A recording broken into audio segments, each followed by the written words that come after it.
Hello, my amazing artists. I hope you enjoy learning all about Impressionist art. It's one of my favorites. For this assignment, we're going to look at Claude Monet's Sailboat, and we're going to make our own version of this famous painting. Now, you can change it up a little bit how you want it to. You can use different colors. You can draw your bushes different. As long as we have the same parts and way of drawing and painting, then we are A-okay. So for this project, we're going to need a pencil so that we can draw out the shapes on our paper. We're going to need some watercolor so that we can make the background of our picture. We're really going to use the blues and maybe a little bit of the purple a lot in this part of the project. If you don't have watercolor, again, you can use marker and water. That works just as well. If you don't have either one of those, you can do this with crayon. You just have to make sure you're doing this in short strokes of the crayon and you're mixing some colors together. And I'll show you an example of that. We're also going to need some oil pastels for the tree that's off to the side and for our boat. Again, if you don't have oil pastels, you can use your crayons or color pencil or whatever you have for this part. All right, so let's get started. So I actually have my paper turned horizontally, so it's nice and long like a landscape. Because it's that way, I'm actually going to have to slide my paper over so you can see my entire piece of paper. I printed out a black and white version of this picture because I want you to see the simple shapes and simple areas where we're going to paint. Now this is an impressionist painting, so we're not going to see a lot of detail in this. It's all about the strokes, and you can see these strokes, very short, very quick brush strokes, and it's all about the light. So there's a lot of light mixed in here with our picture. We're going to use our blues and some white crayons or white oil pastels to really get those light tones. So the first step is to kind of divide our painting into areas, just like Claude Monet would do. So we're going to make an area where the trees are, and in his painting, these are nice bright tones, yellows and oranges and golden colors. We're going to make a horizon line where the land is off in the distance, which is a little bit more subtle colors of kind of greens and browns and dark blues. We're going to mark off where our sailboat is going to be. And then we're going to mark off where our shadow would be. Okay, so that's the first step. So just in the middle of your paper, we're just going to lightly make a horizon line across the paper. It doesn't matter if it's perfectly straight. This is Impressionist painting. Now we're going to block off an area on the right-hand side of our paper for our trees.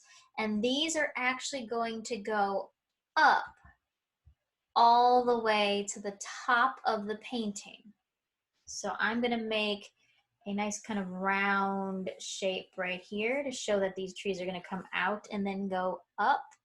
And then I'm going to lightly do the same thing down here so I can see that this is where the reflection is going to be. I'm going to slide my paper this way because there's going to be a land back here, a shoreline that's a little bit larger on this side. So I'm just going to draw a line a little bit higher up from my horizon line. I'm going to draw a line that kind of comes down and just going to make it kind of bumpy and just touches the other side. So it gets thinner as it's going across, just like that. Now the last step is to add our sailboat, and in the title of the painting it says single sailboat. So we want to leave an area over here somewhere for one sailboat. So I'm just going to make a triangular shape to mark off where my sailboat would be. So I'm going to do mine right here. Again, do this lightly. And then I'm going to make the bottom of the sailboat, so this kind of boat shape. So a line across and then a flattened kind of U shape right here.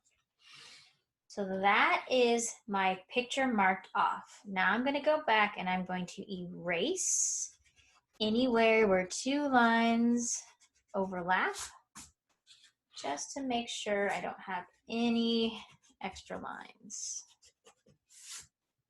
All right. Now we're ready to start laying in some color. I'm gonna start with the water and the sky and lay those in first, and then I'm gonna go back to the land. I'm gonna show you several ways of doing this depending on what you have at home. So the first way I'm gonna show you is if you have crayon or oil pastel at home. So with that, and I'm just gonna show this in the corner, you would take some tones of blue, white, you could always add a little bit of purple in there, and you're just gonna kind of mix them together as you go across. In some areas you wanna add more white, some areas you wanna add more blue, and you're just gonna make little short strokes of color. So when I color this, I'm just gonna do little tiny spots of color. It's going to take some time. I'm not gonna lie, this is gonna take some time to do, but that's what's gonna make it look impressionist if you do these little spots of color like this. And you would do that for the sky and for the water, all the way to your line for your trees and all the way to your ground. Now, if you have marker and you want to use marker and water, you would add some short lines just like you did with your crayon, just like I did with crayon. And then I would go back with my water and I would spread those lines. And once I have spread it a little bit, I can pick up just with this water and I can make these marks.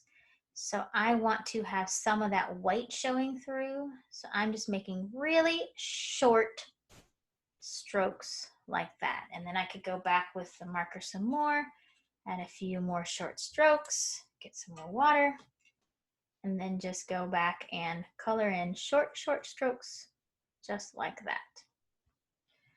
Okay, if you have watercolor, you're gonna do the same idea, short strokes, just with your watercolor. And you can have watercolor areas where you have a lot of your color on there, so it's darker, or you can do some areas where you really water it down and make it a lot thinner and lighter.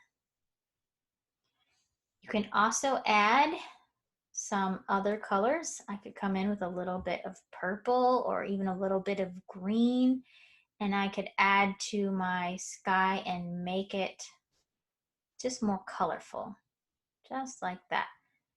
The one thing you don't want to do is you don't want us to do wide strokes like this. Keep them small and keep some of that white of your paper showing through. Okay?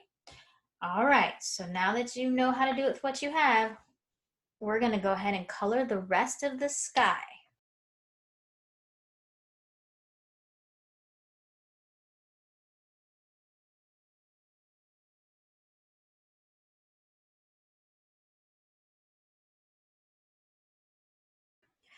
Okay, now that our sky is done, we're going to start working on the water. So when we think of water, we want to think about how water moves and how it touches the light.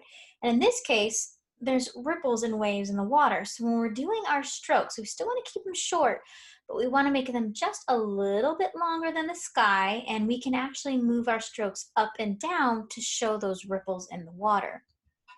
So I'm going to do the same thing with whatever material I have. But this time, I'm going to make my strokes a little bit longer, and they can move up and down like this. And we want to blend and mix them together so they look like waves of water. If you're using crayon, same idea. Just make them a little bit longer, and you can have them go up and down, and you can blend them just like this. See that? And the same thing with your marker. If you're using your marker, just make your strokes a little bit longer, and then use your brush to add your water. Remember not to use too much water. We don't want this to be soggy. We just want to spread our color.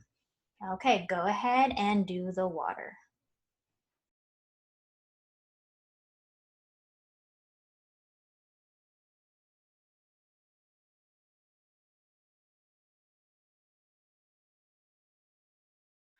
Okay, now we're ready to do this part of the reflection of our trees. Now, this is a reflection of what's here, which is going to be mostly our golden and orange and red tones.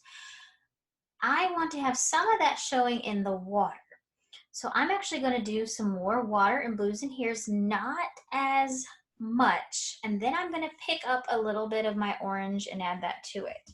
So same idea as before, whatever you're using, add some longer strokes in here, up and down. But I also want you to go back now and add a little bit of an orange and a red tone to this area, because we're going to kind of reflect what's above it. Don't do too much, just a little bit in here just to show that it's reflecting what's in the trees. And we'll add a little bit more color with crayon or oil pastel later. The rest you're going to do with your blue. So go ahead and add some here.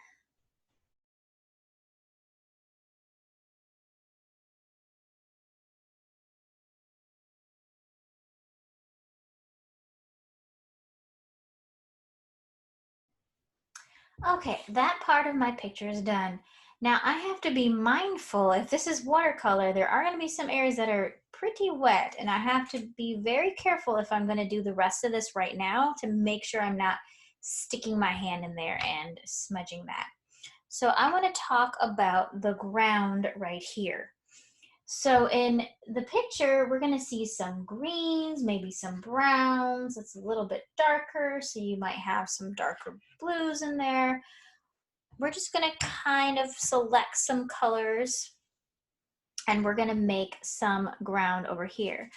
I like to color with one color first and then go back and add some other colors to it. Be careful you're not touching too much of that wet paint if you have wet paint still. So I'm going to carefully color right up to the wet paint, and then I'm going to kind of layer my colors in. So you want to do this with your crayon or your oil pastel.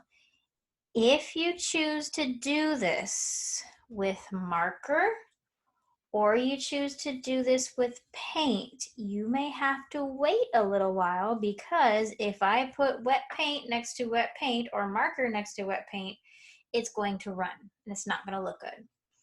I don't really have to worry about that with my oil pastels, but I do have to worry about that with paint or marker. So keep that in mind, that if you're using one of those, you may have to wait a little bit before you do this next step. So I'm just kind of adding some browns and greens, and I'm carefully going across this to the other side to show that there's this land behind here, behind this boat. Trying my best not to get too much into that wet paint. All right.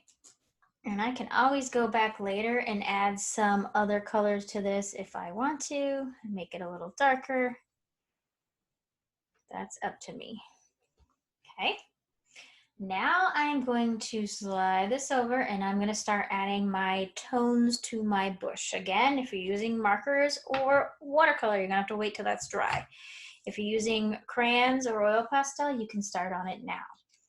So we want to show that there's this clump of trees that are fall colors. They're oranges and golds and these beautiful colors. And there may be a little bit of a green in there too on the bottom. And even maybe a little bit of brown if there's some dirt on there.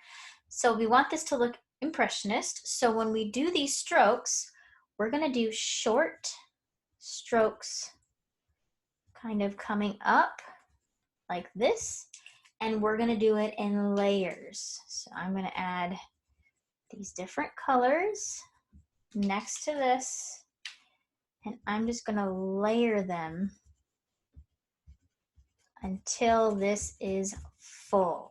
I don't want very much white showing through. A little bit of white is good, it gives us some light, but I want this to be filled with my colors. You can kind of see what is happening now that I have all these layers starting to look like a clump of trees. So go ahead and fill up this section with your tree colors.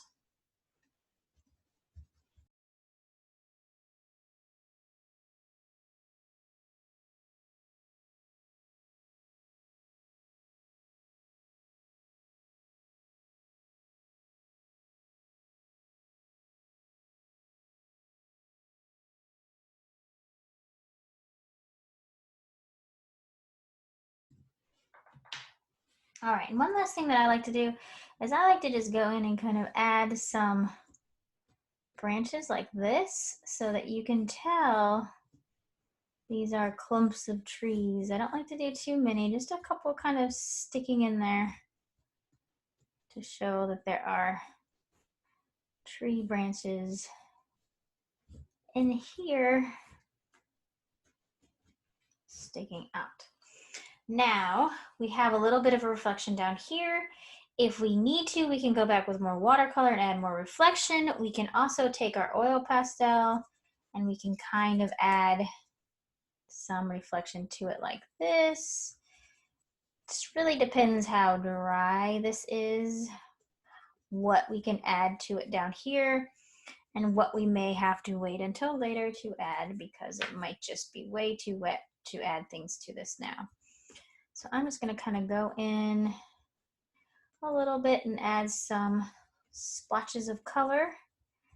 It's dry enough that I can use my oil pastel. If I was using watercolor, I would definitely have to wait. So I'm just going to add some more splotches, just kind of make it look like the reflection of my branches. A little bit more here, all over the bottom, until you think it looks like you have enough. So our sailboat is very simple. Our sail is white. Now I like to add a little bit of gray to mine just to make it stand out just a little bit. And then we have our brown bottom, which I'm going to add a little bit two-tone brown to mine to make it stand out a little bit more. So I'm going to start off by just coloring in this area with my white.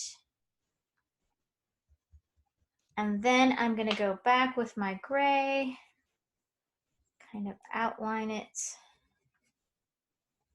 just like that. And then I'm going to go back with white again just to smudge it all together. Now I'm going to work on the base of this. So I'm going to add a little bit of my dark brown kind of on the edges. And then I'm going to add my light brown in the center. And then a little bit more dark brown just to kind of blend it all together.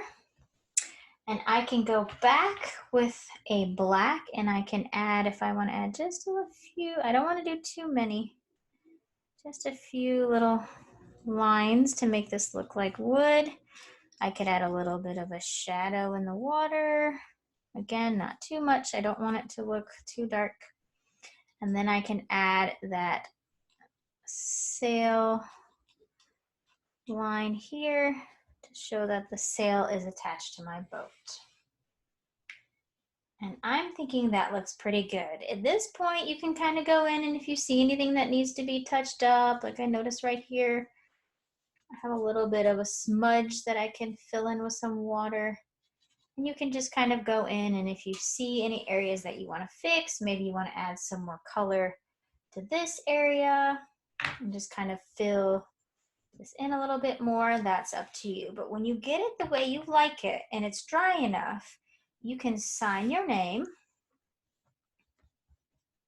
and then you can upload this to the Google Classroom. Be very cautious if it's still wet when you're uploading. You don't want to pick it up and have all the water drip down. So you may have to wait until tomorrow to upload it if it is very wet. But that's it. That's our Impressionist Waterscape. So I hope you guys enjoy doing this project and I really can't wait to see what you've made.